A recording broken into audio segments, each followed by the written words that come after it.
Welcome to Mirror Domains and my John Wick Chapter 4 final trailer reaction. Yes, John Wick 4 released its final trailer today, and let's just pull it up and take a look at it. John Wick 4 trailer teases Baba Yaga and new pup. Oh, so he's got a new pup, yeah? Fights for freedom across the globe. Now, I really enjoyed the first trailer, and I thought that, John Wick 4 is one of those trailers, or one of those movies, where it's kind of like, I don't even know if they need a second or a final trailer, because that first trailer was so awesome. But they got the new trailer out, so let's just pull it up and take a look, shall we? Yeah. There we go. John Wick 4 final trailer. Oh, I didn't turn over the audio, James. So I got to do that. John Wick, Chapter 4, final trailer. This hit goes out to you, Mr. Wick. 42 regular, wasn't it? Yeah. Okay. And so it begins. And so it begins. Okay. Yeah. Oh. Challenge him to single combat. If you win, Single combat? Amen. Amen.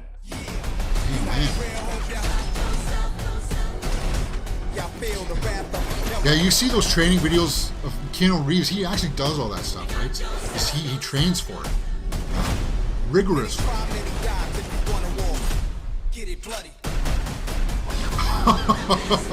Because he wants to make it look natural, and man, it looks natural. come on. Not again. The only way John Wick will ever have freedom and peace is in death. Okay. In death. Yeah. Not really.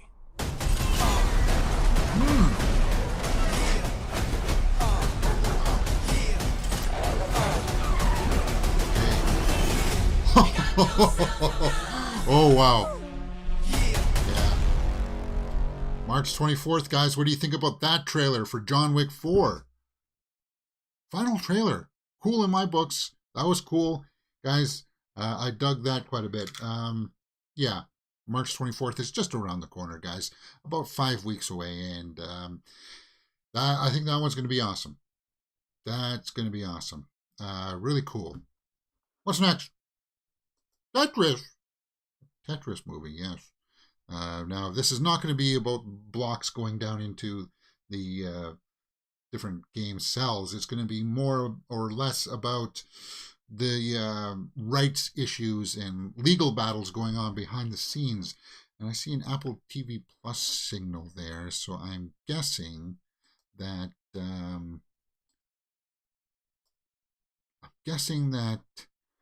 it's going to be Tetris? Tetris. Series? Tetris. It's the perfect game. March. Oh, is this an R-rated trailer? Whoops. I played for 5 minutes. I still see falling blocks in my dreams. Terrence It's Edgerton? poetry, art and math, all Edgerton, working in not magical Edgerton. synchronicity. It's the perfect game. Tetris? Is it? Tetris. Is it the perfect game? Tetris. I don't get it. Yeah, I could play it for hours. Tetra, Greek for 4, and tennis. Tennis. The Russian inventor, he likes tennis. Russian Isn't inventor? just addictive. It stays with you. This is a once-in-a-lifetime opportunity. Hank, only 10 other people in the world have seen what you're about to see. It's called the Game Boy. Package it with Game Tetris. Can you get us the rights? The So it's Soviet Union had It's worldwide about rights. Nothing gets out easily. I'm gonna go to Moscow. You're walking into a country that still considers America enemy numero uno. Okie dokie. You sure you don't have to talk to your wife about this first? Pioneers have to bet the house to win. But not literally. Listen. Have you ever heard our apartment this quiet before? This is the So that's the inventor theme. of Tetris. Your game is brilliant. I'm gonna make you a millionaire. Mr. Hodges, have you ever negotiated with the Soviets? We're here for Tetris. We все здесь только ради денег. What do you say? I don't speak Russian. I didn't catch The that most either. powerful man in Communist Party is watching you and your family. Do you know where your husband is? What the hell is going on? The world is changing, and Soviet Union will not be left behind. You want to play with the big boys? This is how the world works. Where is my money? This is insane. We can't protect you. Sometimes you gotta forget the rules. So there's a lot more political intrigue in it, right? And no countdown. This is criminal. This is criminal story. The Soviet Union is about to implode. They're lying. Everybody's lying. The cavalry is coming. We don't have time. I have a plan. Oh, come on. You guys are the kings of cliffhangers. Dun, dun, dun, dun, dun, dun. People, very, very addictive, right? Okay, so yeah, I like that one. On Apple TV Plus, March 31st. Had to mute it for the sound, for the song, guys, as much as I like the final countdown. This looks absolutely insane, and I'm here for it. I like the part where the trailer, where they actually use the music from the game. Taron Egerton gets better with every film. This looks great. Yep, it does. The person who thought of mixing Tetris theme with the final countdown needs a raise. Yeah. It was a good trailer. Finally, the Tetris movie trilogy is coming into reality. Movie trilogy. Yeah, so I think that makes more sense to make it more about like what was going on behind the scenes and stuff like that. It just sets things up better, I think. Yeah. All right. Let me set up for what I'm going to do here next, guys. I'm going to be setting up for my Marlowe review. So I'm going to do my Marlowe review, and then this will be cut out later and put up on the channel separately. I will remove the chat feature here, and we will be talking about Marlowe. This is going to be a quick review, though. I'm not going to go on and ramble on and stuff like that, because I don't think it's going to do that well at the box office, and that kind of bums me out, because I actually enjoyed this film. All right. Let me just wet the old whistle here. And then we'll watch a bunch more trailers for like Kandahar, Love and Death, Creed 3, The Great Expectations. And then we'll be talking about an article about Marvel and if there's too much Marvel movies. Very interesting stuff. All right.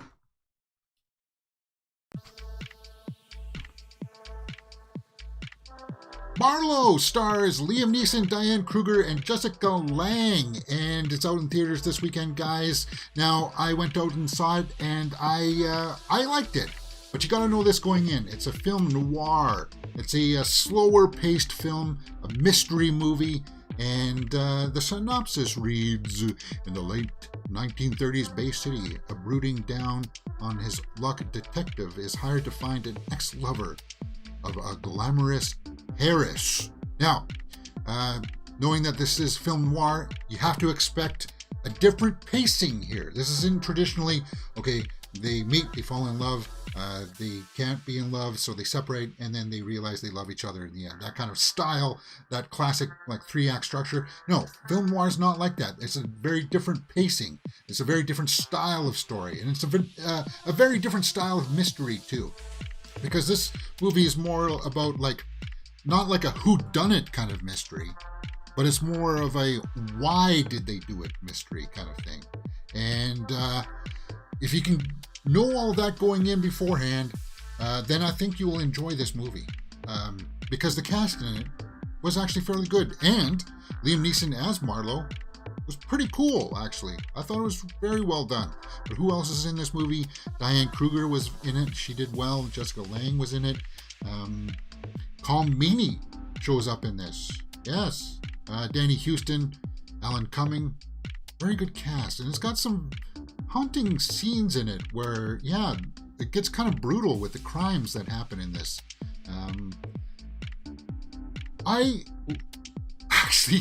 I walked out of it pleasantly surprised because I heard that it was going to be like not all that entertaining. I guess people saw the trailers for this and they thought, oh, it's Liam Neeson. It's got to be action. It's got to be hard hitting. It's got to be quickly paced. And that's not what it was. So let's go over to the tomato meter and see what people said and see if I agree with them. 23% by the critics, 48% by the audience. I don't agree with it being like a 2 out of 10. It's not a 2 out of 10. The audience, let's round it up to about 5 out of 10. No, I wouldn't agree with that either. For me, well, let me just stew on that for a moment while we take a look at some of the snapshot reviews. Okay, let's take a look at a good one here from RobertEbert.com. Revisionist this may be, but it's done with smarts and perceptiveness and sensitivity. Yeah, and it just took some interesting turns. Yeah, it's stereotypical noir stuff that we've all seen before. Like, if you are a hardcore movie fan and you know this kind of material, then you're going to see a lot of stuff in here that, yeah, we've seen that before, but it was kind of updated a little bit for newer audiences. And I appreciated that fact. I did. And as I said, I had a pleasant experience with this in the theater. It's just under 2 hours, so it's not too long. Let's take a look at some of the bad reviews. From the New York Times.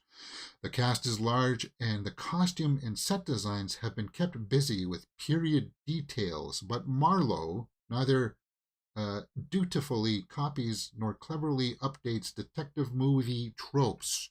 I think it does. He calls it out sometimes when he knows people are lying to him. He's like a gumshoe, right? Merely cosplays of 1930s detective movie, taking us from two-listed private dick to icy rich client to corruption among the powerful, as though we hadn't seen all this countless times before. Well, you have, because you're a film buff. That's what I'm saying. This guy, he is a film buff. I'm familiar with his work. If you are immersed in this stuff, then yeah, you're going to see this before. But if you haven't seen this kind of movie before, then I think this one will work for you and for an updated audience. So I would say give it a chance, but expect that slower pace, expect a different structure to the way that the story is delivered to you. And it does have some really cool payoffs. And as I said, Danny Houston there plays one of the bad guys in it, and he's pretty cool too. Alan Cumming, small few scenes in there. The guy who played Mr. Echo from the Lost series, he was also in this, and they kind of do something interesting with his character too. I can't pronounce his name. I'll butcher it. Adewale Akinoi Agbaji. Sorry if I'm butchering that, but yeah. Now, does the story have a few things that make you go, really? But it's Liam Neeson doing it, so it's kind of like, I dug it, man. I dug Marlowe. Now, there was another Liam Neeson movie that came out a few years ago that I was rather harsh on, and I'm going to pull that up right now because I went into that movie also thinking that it was going to be an action movie, but it wasn't. It was a neo-noir, and I wish I had known that going in. So that's why I'm telling you this stuff, guys, now. Before you go see it, to expect the different style of story structure. And that movie that I reviewed was called Blacklight. 11% by critics, 82% by the audience. But I didn't know that it was going to be like a neo-noir. So I was very harsh on it when I came out. So I was on the side of the critics there. But as you can see, the audience warmed up to it, right? Once they realized, oh, it's supposed to be a different style. It's supposed to be a little bit slower. And if you can get into that, Marlowe delivers.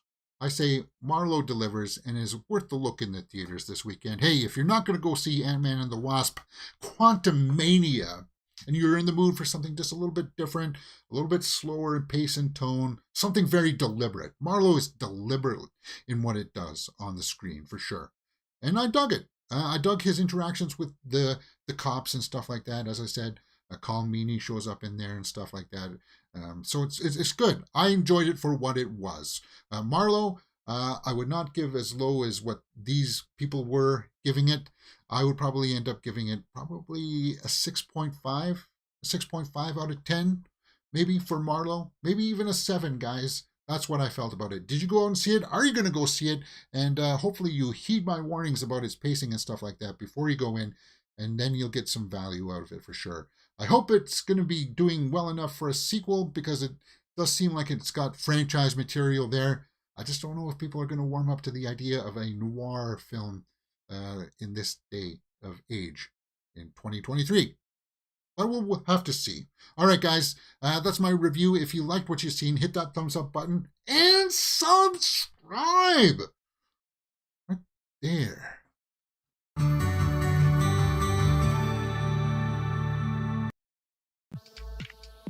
Yeah, Blacklight. I remember coming out of Blacklight and just being, oh, what the heck was this? But I had to temper myself watching this. So if you follow me on Instagrams and stuff like that, you can see my story going into it before, where I talked about it. And it's going to be a movie that comes and goes. Nobody's going to talk about it. It's probably not going to do well at the box office, which, as I said, it kind of sucks, because I didn't think it was that bad. And it's going to rank up there in one of the better movies for February, I think. And we're only halfway through. But yeah, it does have some value in there. Okay, what else is coming up on the channel today, guys? I am going out to see Ant-Man and the Wasp: Quantumania at 3 p.m. So just about in an hour and 40 minutes.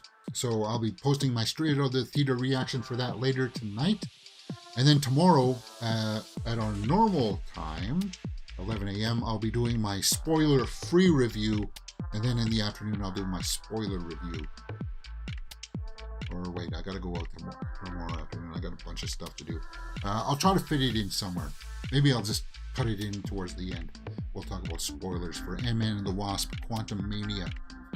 And then you guys can hopefully go out and see that, and we can have a discussion about it in the comments section. Yeah. Got high hopes for Marlowe. Yeah. I think I was like one of the... I thought I would be like the only one that liked it, but I'm glad to see that other people had gone out and seen it as well. All right, let's watch a few more trailers, and then we'll talk about that Marvel headline. What the heck is going on there? Okay, this is for Kandahar with Gerard Butler that we just saw in Planes, so that's cool. So Marlowe, no chance of any Oscar then in 2024. I don't think so. Hourglass Vikings. It kind of bums me out, because the costuming was pretty good in it too, and it dealt with Hollywood. Like, there's a side there of Hollywood and stuff that I was like, this is almost kind of like what I wanted Babylon to be about, right? Anyway, there we go. Kandahar, Gerard Butler. What's the job? We're gonna destroy their whole nuclear program.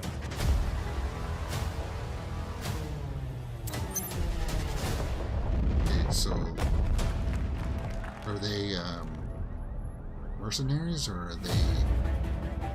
Breaking news exposing the CIA's sabotage of Iran's nuclear reactor. Okay. Our cover's blood. We're leaving 15 minutes.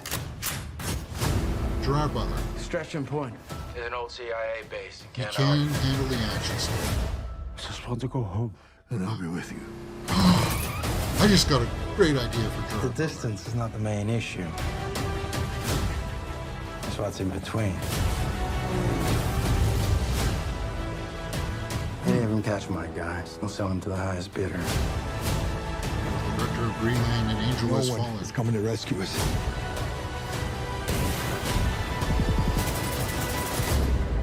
It's a little bit like Lone We have Survivor. to get to Kandahar. Right? Soldiers stuck in a foreign place. Get down! Fighting to get out. That looks practical.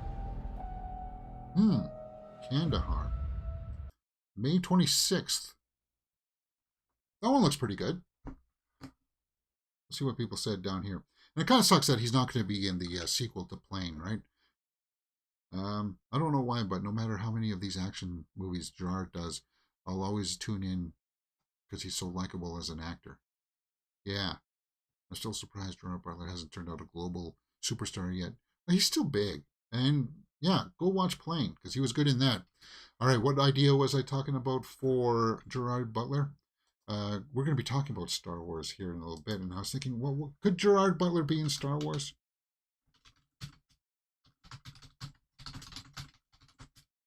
I think he could. You know who I think he could play? Who would be awesome? Dash Rendar. Gerard Butler is Dash Rendar. I could see that. Maybe. Why not? That's what my pitch would be. From Shadows of the Empire. Something I don't know if they can make now, but now they got de-aging technology. I think they could, because he was a friend of Han Solo's, right? I think they could make something like that happen. Just a weird thought out there. All right, what's next? Love and Death on HBO Max. Elizabeth Olsen. Yeah. Artglass says Gerard Butler is an intelligent actor, well suited for any role like this. Looks promising. And what I said about him not being in Plane 2, the sequel called Ship, I guess maybe it wouldn't make sense for him to come back. But if you watched Plane, that character that they're going to continue on with, there's a logical place where, yeah, Ship does make sense because he was left in a very hostile environment that he would have to get out of a place where he could be on a ship. So there's some possibility there. Let's take a look at this trailer for Love and Death. I do like Elizabeth Olsen. Something's been bothering me a little. A lot. Too much, in fact. I have done all the things a wife is supposed to do. The house, the meals. So she's like the mother in The Fablemans, basically. Where is the payback? She is like the mother out of The Fablemans, pretty much. Limited series. Very attractive to you. Oh. Would you be interested in having an affair? Well, let me just think about it, Elizabeth. Sure. You two just looked at each other like you got a secret. Okay. Jesse Plemons is pretty good. This is going to be on HBO Max. Why am I getting kind of like a sinister vibe here, though? Like something nefarious happens. Did they kill the husband or something? Oh, there was blood. And she's bloody. I just don't want anybody to get hurt. But somebody will end up being hurt. April 27th. You know, Elizabeth Olsen, she always impresses me with whatever she does. Whenever I see Elizabeth Olsen in a different role now, I feel like she's going to flip reality into Wanda at any moment. Yeah, she is Wanda. God, I love her. I can't wait. So I'm not the only one that likes Elizabeth Olsen. After seeing Jesse Plemons in Breaking Bad and Black Mirror, but Jesse Plemons was also good in Power of the Dog. And he's one lucky SOB to be married to Kirsten Dunst. Oof. Lucky guy. Lucky guy. But he's also very talented. So Love and Death. Cool trailer. Yeah. Great likeness with Dash and Gerard. Yeah. I think that would be kind of cool to see him in Star Wars in some capacity. I think he's got potential there for sure. He got the same kind of grin sort of right there. All right. Again with the Hunting Squid Game style to the score for Love and... Yeah, it is. Now, the other day they released a final trailer for Creed 3, and this comes out March 3rd, so this is just around the corner, guys. And I'm really looking forward to this movie. That's life. Because this is a war. This is a war. It's a fight. It's a battle. So, Jonathan Majors. I'm going to see him in how about long an have hour, you known guys. each other? We was like brothers. Yeah, they were like best friends. One day you came back. The past came back too. Yeah. There may have been a time when Damien had your back. No friends in the industry. But that's not what he's doing now. Not anymore. He wants payback. He wants some retribution. What was the best? You a coward, bro. And a fraud. Try spending half your life in a cell. Watching somebody else live your life. I'm just getting started, little brother. The cinematography in this looks like it's going to be I'm coming for it all. awesome. Like the way that they filmed those punches and stuff like that. The one and only Adonis Creed, you're the best pound-for-pound fighter in the world. 3 years ago, it's been a minute since you've been out in these streets. When I walked away from boxing, Was that a I walked away flashback to with the some second unfinished one? business. 'Cause that was Drago, right? You see that man right there? Do you remember him? March 3rd.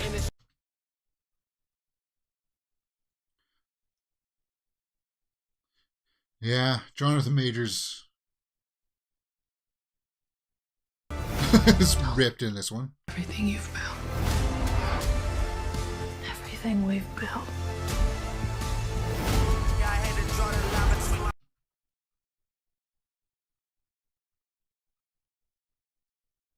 I need you to start Yeah, fighting. look at that cinematography there. Creed 3. Yeah, definitely looking forward to that one. See what some people are saying here. One day ago, I got to hit the gym. Yeah. Can't respect this. It's no longer about the past of Rocky meeting the present. It's all about Adonis and his own life. Can't wait for this one to hit theaters. Yeah, me too. And I hope the critics are kind to it, not like Marlowe. Perfect trilogy incoming, but they said trilogy there. That fan, but Michael B. Jordan wants to make more of these. He wants to continue on with these movies. So yeah, let's go and take a look at this Marvel story and about it being maybe too much Marvel movies. Very interesting article up on Hollywood Reporter. How much is too much Marvel and Star Wars? Disney rethinks its franchise output. Bob Iger's back in charge, right? So he pledges to better at curating releases. Fiscal discipline and may impact expansive Disney Plus original slate. Yeah, because there's just too much. There's way too many series coming out. I like the MCU, but I don't even watch all of them, right? Because I don't watch Bad Batch. I don't watch from Star Wars. I don't watch Bad Batch. I don't know if I'm going to be interested in Skeleton Crew or anything like that. From the MCU, I'm never going to be watching Falcon and Winter Soldier. I just couldn't get into it. And all the other series like Miss Marvel and stuff like that. It's just I prefer the movies. Loki season 2 is going to I'll force myself to watch that. I'll watch more Moon Knight. I like Moon Knight, but yeah, is it too much? Extraordinary expensive the costs are. Yeah, all these things that they're putting out. I had fun with She-Hulk, but I liked the character of She-Hulk before even that came out. Plus, Tatiana Maslany did such a great job in that too, that I want to see more of her. Better at curing. We want the quality on the screen, but we have to look at what they cost us. Yeah, and not what, okay, and everybody thinks that it's just about money, but I think it's also about what it's costing in reputation, because Marvel's getting such a bad reputation with the visual effects houses, because they're just cramming all this stuff through, and they're like jamming up work for everybody and making everybody's lives miserable. So even from like a perspective of reputation, the quantity is starting to definitely outweigh the cost, or like the quality, right? And that's a risk management kind of angle of looking at it. But Iger is back in there and saying that, yeah, we got to. I would say I I agree with this. Do you guys agree with what they're saying here? There is going to be a level of rigor on Marvel and across the entire company. One company insider says, no matter, numbers matter now, and costs are going to be outlined and enforced. Yeah, because I kind of got the impression from some projects where it was kind of like they would change even visual effects, locked in visual effects last minute, and expect like a visual effects house to like transform it in a matter of a weekend. That's why some of the visual effects looked shoddy, right? It's like, yeah, they got to lock that in. What if season 2 is this year? Echo, like I'm not going to watch Echo. Loki season 2, you're lucky that you're going to be seeing that. I'm not going to be watching Ironheart. I will be watching Agatha Coven of Chaos, mostly because that was from WandaVision, and I like what Elizabeth Olsen did in that, and plus Agatha, she was fantastic, right? Yeah. Plus, it also has Aubrey Plaza in it as well, and I'm slowly becoming an Aubrey Plaza super fan. So there you go. Hollywood Reporter, Secret Invasion. I'm kind of like meh. It's. I'll watch that one because Emilia Clarke's going to be in that one. Art Khaleesi, right? Hawkeye, nah. Yeah, this is too much. And having Phase 4 being so disjointed and lacking focus, that's what kind of has thrown everybody up in the air. It's kind of like, well, where's this going? What are you doing with all this stuff? And they let that go on for too long. To say, well, now it's going to have focus in Phase 5, and don't worry, you'll understand Phase 4 once you figure out where we're going at the end of Phase 5. I always hated that as an answer. A. Weaver says, yeah, Marvel has turned into a grind. Yeah. Like you're forcing yourself to watch stuff that you don't really want to watch. And you never want that to be the case, because that's just like the first stage 1 of burnout, right? Each Marvel movie seems to be like an advertisement for the next movie. Well, it used to be like that, but Phase 4 wasn't like that, Hourglass. Phase 4 was kind of like like Thor: Love and Thunder didn't really connect to Doctor Strange and the Multiverse of Madness, and Multiverse of Madness. If you didn't watch WandaVision, you didn't know what the stakes were, right? It was kind of like, wait, Wanda's bad now? Yeah. E. Weaver says, I love Aubrey. She's my new Parker Posey. Yeah, and watching her in Coven of Chaos. I want to pull up the IMDb for the Coven of Chaos because it is good.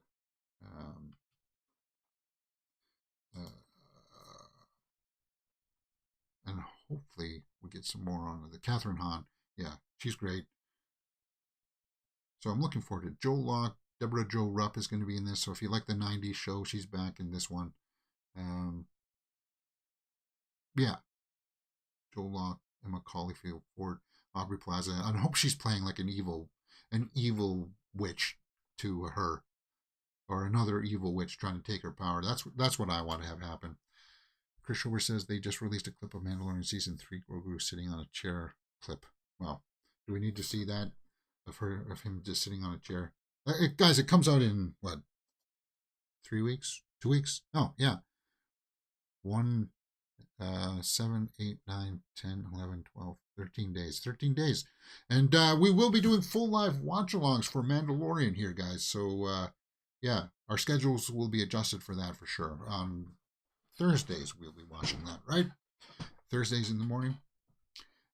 Actually, I think I might have to be revising the schedules coming up too, because I'm thinking about moving everything into the mornings and leaving the afternoons for ad hoc kind of spur of the moment kind of things. And I'm also thinking that I might have to move the horror stuff into the main week and have Saturday and Sunday off for myself. And if I do that, then we'll move movie news to today and still do our retro movie. And then Friday will be all the horror stuff. Yeah. I don't know. We'll see. We'll see how it goes. It really depends. Because some things are coming up here in the next couple of weeks that change is not drastic change, but minor change. I'm tweaking the schedule to fit my schedule and my needs. That's pretty much what I'm doing. But what do you guys think about this Marvel stuff? I agree with a lot of your sentiments there in the live chats. The place at which we're putting out the Disney Plus shows will change, Feige told. What? Marvel Studios head Kevin Feige echoed the new direction. The pace at which we're putting it out on Disney Plus shows will change. Okay, so that's from Feige himself too, right? So yeah, they realize that it's just too much. It's overload. And I agree with that. So that there's a big long article up there on Hollywood Reporter talking about this. If you want to go find out more, maybe if some more details come out of that, well, we can talk about it tomorrow on tomorrow's show. I just wanted to casually look at it there. I heard that some people were angry and it didn't like the new Ant-Man 3. And people, yeah, I heard that too, Chris. I'm reluctant to do this, but I will. So, you know, you hear the people out there arguing that, oh, some movies are okay to have the review embargo drop like the day before because they don't need it for things like Avatar or whatever. But then there are other people out there that are saying, well, if they're not letting the reviews out until the day before, there's something wrong with it. There's something wrong. Let's pull it up. It's 50% right now on Rotten Tomatoes. Here's the thing. I knew that Marlowe was going to have a lower rating too when I went out to see it. But I didn't let that affect me. And you can see that in the way that I looked at it. So I'm not going to look at any of the snapshot reviews now. But I am aware that it's not resonating with people. But I'm going to go in it with my, a clear mind here. I'm not going to look at it objectively, like with the story structure. The character development, does it work? Are there some loose ends in there that just kind of make you go, what the heck's going on? Does it feel like a cohesive movie? This just the generic kind of stuff that I normally do, right? Like when I watch something. I want to pull up my theater here that I am going to go see and see how busy it is. Because I want to see if people are actually like being affected by these reviews. Okay, so I'm not seeing it in 3D either because this is post-conversion, guys. This is something they filmed in normal 2D, so it's going to be the 3D quality is just not going to be there. I'm not going to pay the extra $2 for it. I could watch it in D-Box though, and 3D. Have my nachos. Yeah, no, I can't do that. I'm seeing it in regular 3D, so regular 2D there. So I'm seeing it at 3 p.m. here. And yeah, there's not many people there. This is my seat right here. I sit right there. And I sit there because I don't want anybody in front of me looking at their phones throughout the entire movie. And actually, this theater that I go to, the screen's big enough that I can sit back in my chair because the chair's there reclined. So I can lean back like this and my head's at a comfortable level looking at the screen that low. I find that because this chair is reclined, when I sit up really high, I'll recline, but since I'm reclining, I'm also going like this throughout the most of the movie. And I don't like the way that it strains like the back here of your neck, right? So are you guys going to go see this? Let's take a look at the seat preview for 6 o'clock. See if that's got any more people in there. Yeah, so the 6 o'clock showing is a lot more people in there. That's just the regular 2D screening. 9 o'clock. Oh, 9 o'clock's almost sold out. It's got those front 2 rows. Yeah. So people are going to go see this, regardless of the bad reviews, right? Let's see what it is in the AVX 630. AVX, that's like the best sound quality, right? Whoops. Sorry. I was supposed to hit seat preview, not James, not buy the ticket. Seat preview. There we go. Okay, so for the 3:30 show, not many people there in the AVX. 6:30 in the AVX. It's filling up, and those are really comfortable seats. I'm gonna have to next time I'm in the AVX theater, I'll take like a selfie because the seats are even more comfortable than these ones. They're leather, and the side the drink coasters are still on the handles, but they're just more comfortable when you sit down. There's like a lot of space, right? It is a comfortable theater for sure. I3 rows from the front, and I don't see people check their phones, and I'm blind as a bat. Okay. 9:30. But the AVX theater, yeah, this is, you don't want to sit this close to it because the screen is so big, then you're tilted up, looking up at it. So it's just one of those things. You got to know your theaters, right? You got to know. That's why I don't agree sometimes when like people complain about them bringing in pricing for different seats, because hey, in different theaters, the middle seats here are, you're just as fine sitting down here in the front. And in some of the theaters here in this galaxy, even sitting in this back row in those front tier seats, it's fine. It's fine. Yeah. Chris A. Weaver says, I go to a place with stadium seating and automatic padded recliners. Yeah. We have one of those there here. I think I posted some of those on my Instagram where I was sitting in one of those padded recliners where the foot thing actually comes up. And the VIP theaters have the full recliners where I can sit back like this and have my feet fully rested with a dinner tray that comes out. Chris Schober says Frank Waterfield will be writing a sequel later this month for Winnie the Pooh, Blood and Honey 2. Yeah. Well, we talked about that on the horror show. I think that's all I got for today, guys. We've been going for 40 minutes here. Let's go over to the Twitter updates, see if I missed anything, see if any other new trailers dropped. If there is anything more news, we'll be talking about it tomorrow morning anyway on our normal movie news roundup. Trailer for Love and Death, and we saw that. Trailer for Tetris, we saw that. Paul Mescal and Andrew Garfield are set to present at the 2023 SAG Awards. Okay, but why are you using them in white undershirts? What's up with that? God. Argon says, I'd be jealous if I knew an automatic padded recliner was. You don't push the button. You don't have to push the button in. Yeah, and the theaters that I have with the recliner, they got the button on the side here that you press. Sometimes I hit it accidentally when I'm eating my popcorn though, so it goes beep. You don't push a button, yeah. What else is out there? Cast of Robert Eggers' Nosferatu. Yeah, we know that. Looking forward to that. Puss in Boots says made over 400 million worldwide. Cool. Yeah, live action How to Train Your Dragon. That broke yesterday too. Guys, they're not going to stop, basically. Disney's not going to stop making live action versions of things.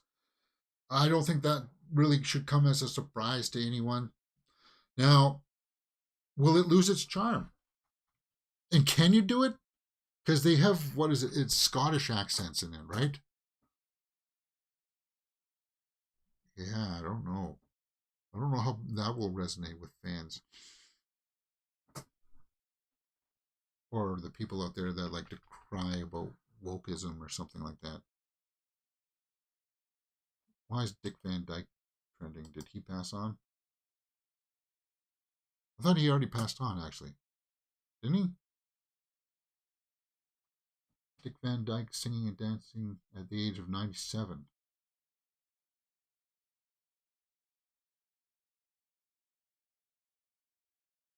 On The Masked Singer. Oh, he was on The Masked Singer and he was dancing? All right. Okay. Halle Bailey. Yeah, we saw that trailer yesterday for Little Mermaid. Daisy Jones and the Six on Prime. It's a series, so we didn't watch that. Barry Keoghan will star as Billy the Kid. Well, that's a fascinating choice. Is it going to be more of a realistic take? Not like the Young Guns version of Billy the Kid? By the way, Young Guns 2 is still a masterpiece in my books. I wish we could watch that one. If I find a copy of that, if that ever comes up on Tubi or Netflix or something, we're watching Young Guns 2. Victoria Pedretti for You. You guys watch You on Netflix? Is it worth watching? I do like Victoria. She's awesome. She was one of Mike Flanagan's go-tos in Haunting of Hill House and Bly Manor, right? She's a really good actress. I did with 40 with the smell, vibrating vapor. Your magnificent seven, not blown away by it. All right, I think that's about it. Aaron Taylor Johnson attempts a backwards somersault. God, he's ripped. So if he is the next James Bond, can you see him as James Bond?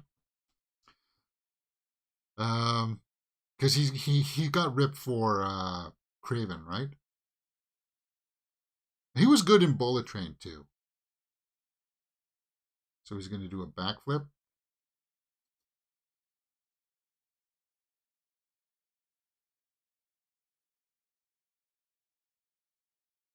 Was it like a razor kick? Like Guile, or just a backflip?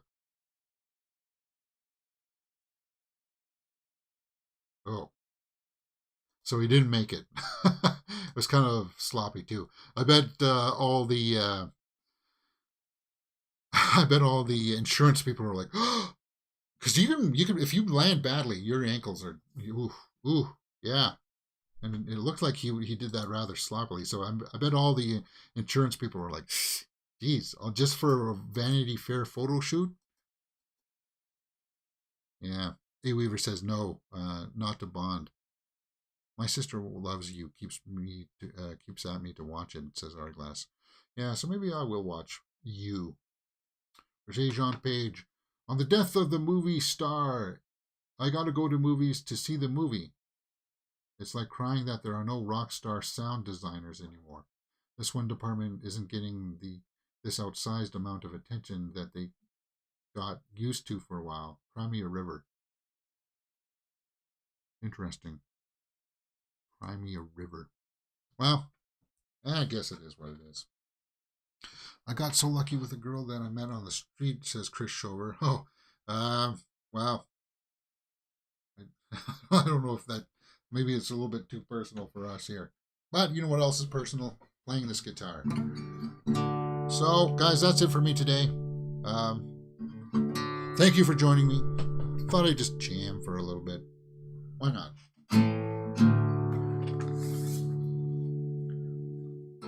Finish my tea here, too. Yeah.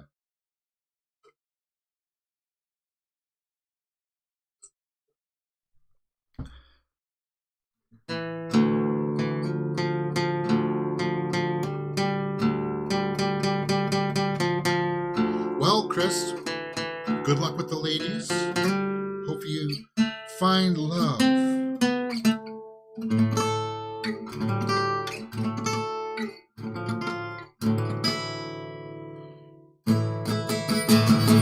Got some romance after Titanic?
was a bot, he would never admit it.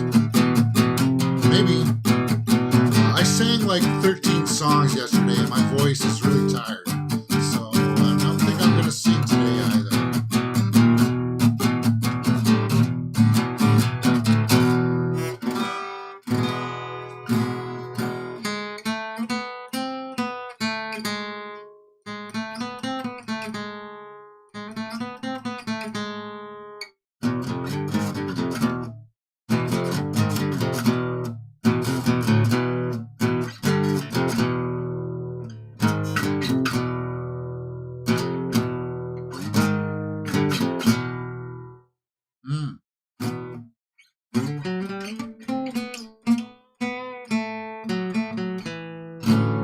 I don't think anything else is broken today, has it, guys?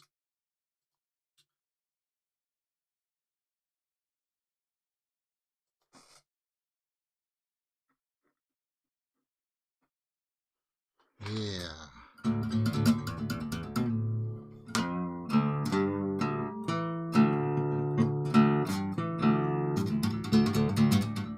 Because people will get my Ant-Man and the Wasp. I try to do at least one short a day during the week. And I'll be doing Ant-Man and the Wasp straight out of the theater reaction. So that'll be up on the channel later today. Yeah. I'm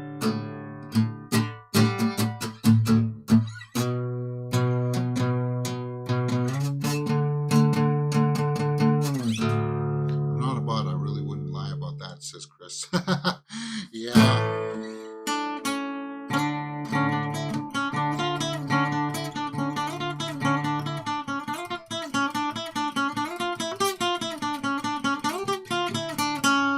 By the way, I think it was Chris Schober there. You said that you're going to do Blu-ray hauls on your TikTok? I looked at some of them, I think. Cool, man.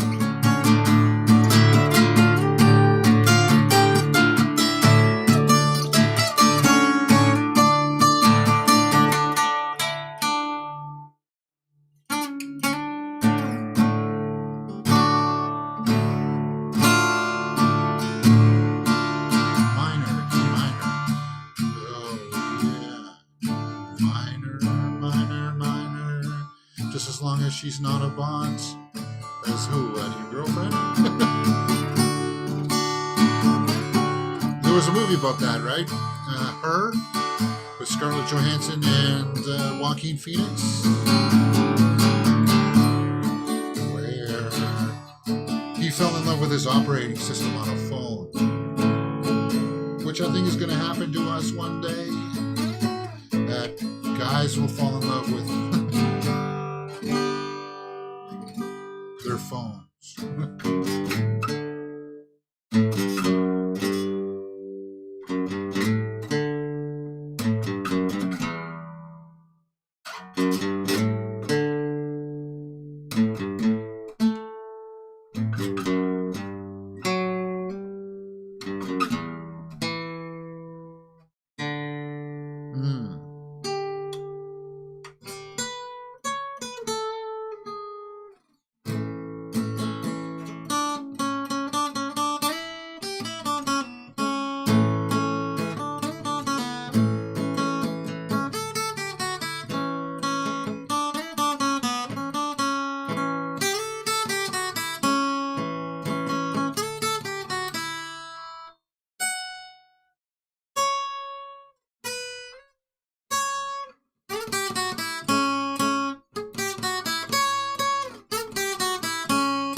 count like going to the movie theater and review them outside, almost like yours compared, almost. Yeah, Chris, that's, I don't know, you know, most of the time I don't even know what I'm going to say when I come out of the theater. So I'm surprised that it's turns out so well composed.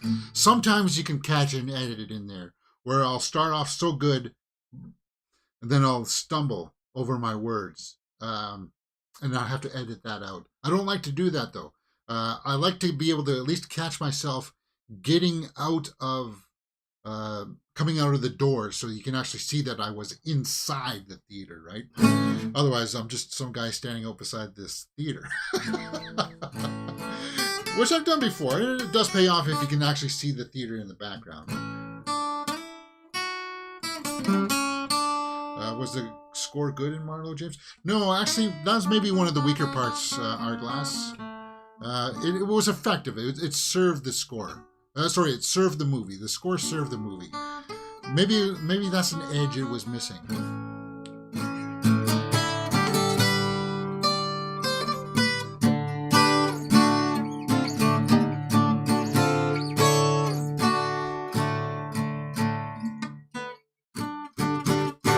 Yeah.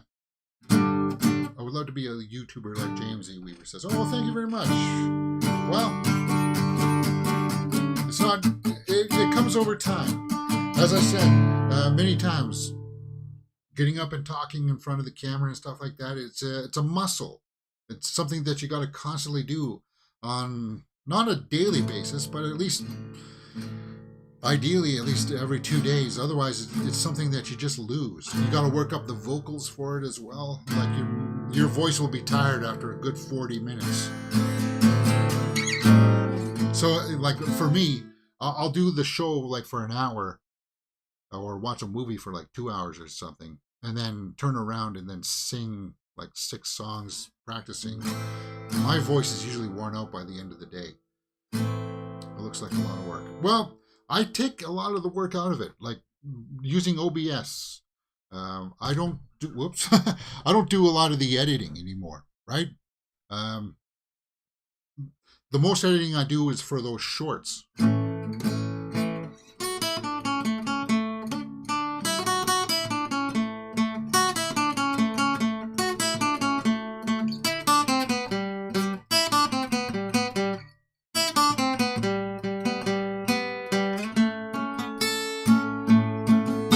That these next Star Wars movies don't flop at the box office coming soon. Well, we don't know what those Star Wars movies are going to be about.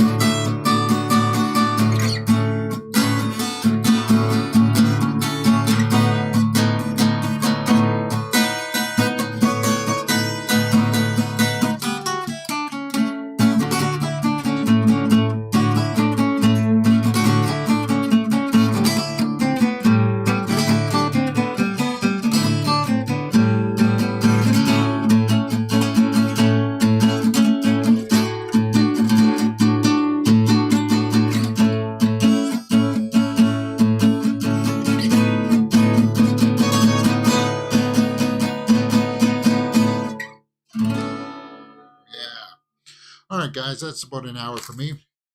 I'm thinking about that, A. Weaver, of publishing a few behind the scenes videos. Maybe we'll do a get to know James video again here pretty soon.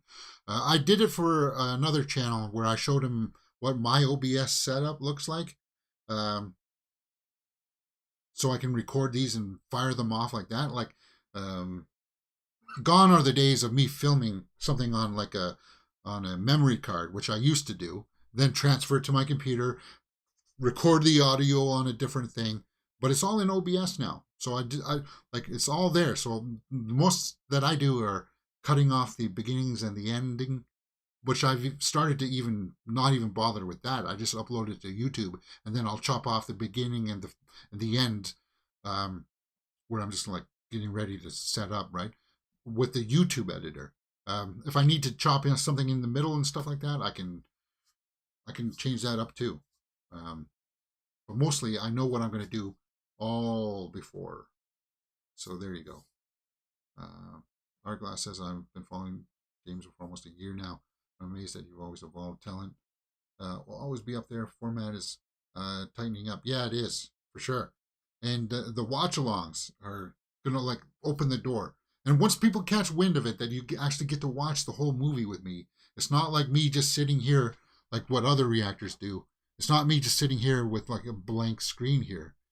You guys can actually follow along. Like one day, yeah, we're just gonna wake up and it's gonna be like 4,000 people watching us, or 40,000. We'll get up there. Our time in the sun will come, and you guys are lucky to be here. Well, not really lucky, but it's cool to have you guys here on the ground level, right? Where we're small enough, you guys can talk to each other, get to know each other, and I can see the comments go by. Because once the comments start going by really fast, we'll cross that bridge when it happens, right? We'll see how that goes. All right, guys, I got an hour here before I got to step out and see Ant-Man and the Wasp: Quantumania. So we'll let you know how that goes, and stay tuned later on for my straight out of the theater reaction. All right, guys, see you next time on Mirror Domains. Enjoy the rest of your day.